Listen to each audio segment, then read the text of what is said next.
Once you have visited one of the major wine-producing regions of the Czech Republic, breathe the fresh air, pass through the picturesque landscape, and become acquainted with the vine stocks and the people who so lovingly tend them, then you will remember this experience whenever you taste Czech and Moravian wine, wherever in the world you may be drinking it.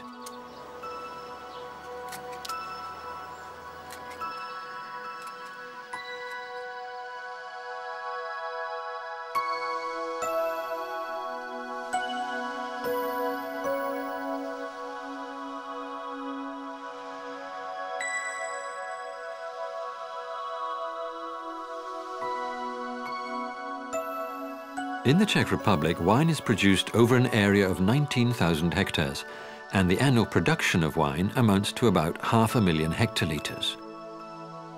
The vineyards of the Czech Republic lie within a narrow band between 50 and 51 degrees latitude, on the very edge of the range for vineyard cultivation. As a rule, the further north we go, the more the success of the vineyard depends on proper positioning. In order to protect the vineyard from unfavorable climatic influences, only the most favorable locations are used for cultivation in this country.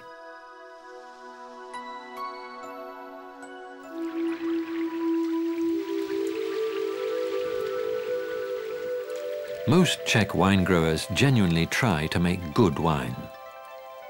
Their professional credo is, "Only the best is good enough."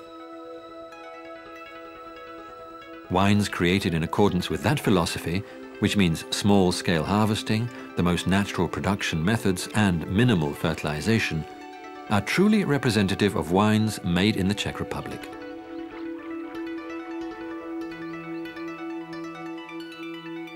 The Czech Republic can be divided into two main wine-producing regions, Bohemia and Moravia, and 6 sub-regions. Each region provides different soil and climate conditions for wine growing and is particularly suited to certain types of wine. Most of the wine is produced in Moravia and only a negligible amount in Bohemia. Several factors, more or less common to all the wine-growing areas of Moravia, lend Moravian wines their basic character. These are the northernmost winemaking localities of Central Europe, and the grapes ripen here under the alternating influence of the Atlantic and continental climates. This allows for the growth of certain varieties that have a relatively long vegetation period.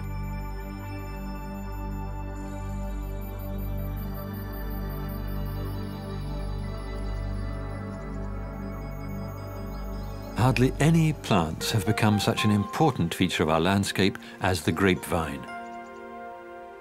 But the vine has even shaped the religious and cultural ceremonies and customs of the people and has helped to mold the folk traditions and styles of particular regions.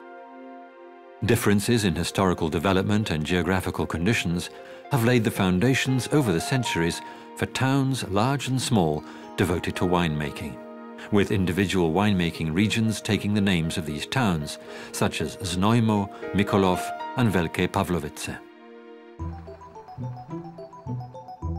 There are 21 varieties of grape used for the production of white wine in the Czech Republic, accounting for about 70% of all vineyards.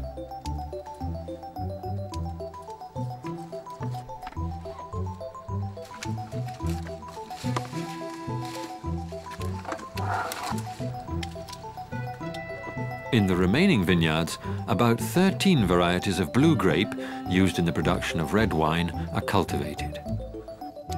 Most of the vineyards where white wine is produced work on the following 7 varieties: Müller-Thurgau, Veltlin Green, Italian Riesling, Rhine Riesling, Pinot White, Sauvignon and Chardonnay. In total, they take up about 50% of all vineyard space. The main varieties used in the production of red wine are St. Lawrence and Frankowka. Nowadays, the larger winemaking enterprises more often use the most modern technology for the fermentation and storage process when treating grapes. Stainless steel tanks are a common feature, and they have many advantages. They're more easily cleaned and sterilized. It's easier to regulate the temperature of the wine in them, an important factor in the fermentation process. Thanks to these tanks, the wine is of higher quality in terms of taste and aroma.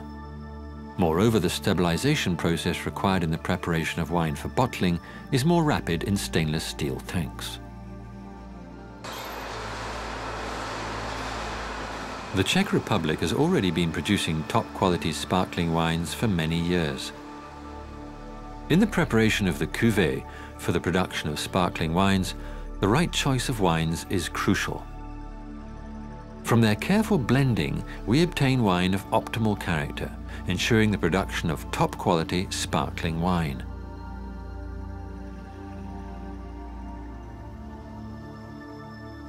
The most important and comprehensive competition for wine in the Czech Republic is the Czech Wine Salon.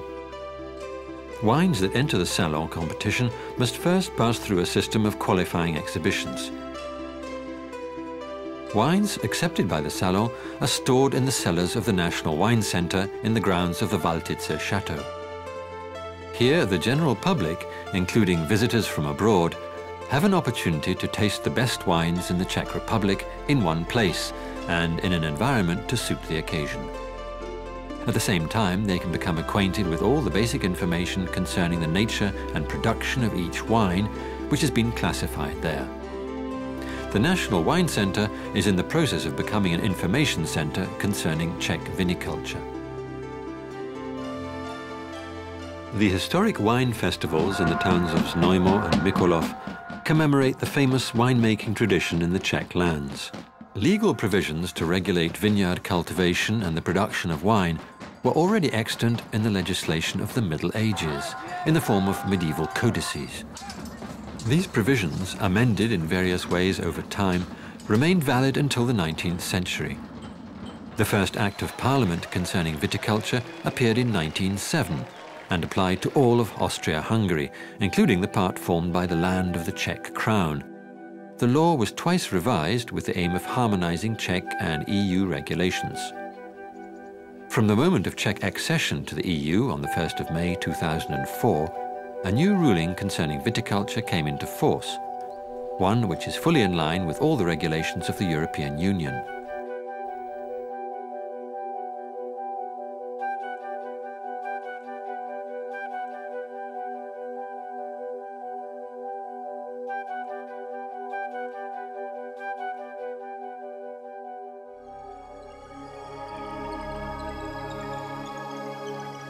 Discerning people instinctively head for areas where wine is ripening. There they meet people from various callings, people for whom viticulture is a form of active relaxation and reflects an inherited liking for activities rooted in the land.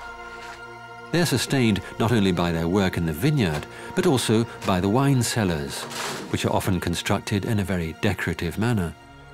Here they lovingly pamper a wide range of wines, the fruit of their honest toil, many of which are of the highest quality. All these people keep Moravian rural communities aware of their close attachment to the vine, and of the fact that wine is a noble drink and a staple of everyday life. Why not come and savor a glass of good wine for yourself in its place of birth?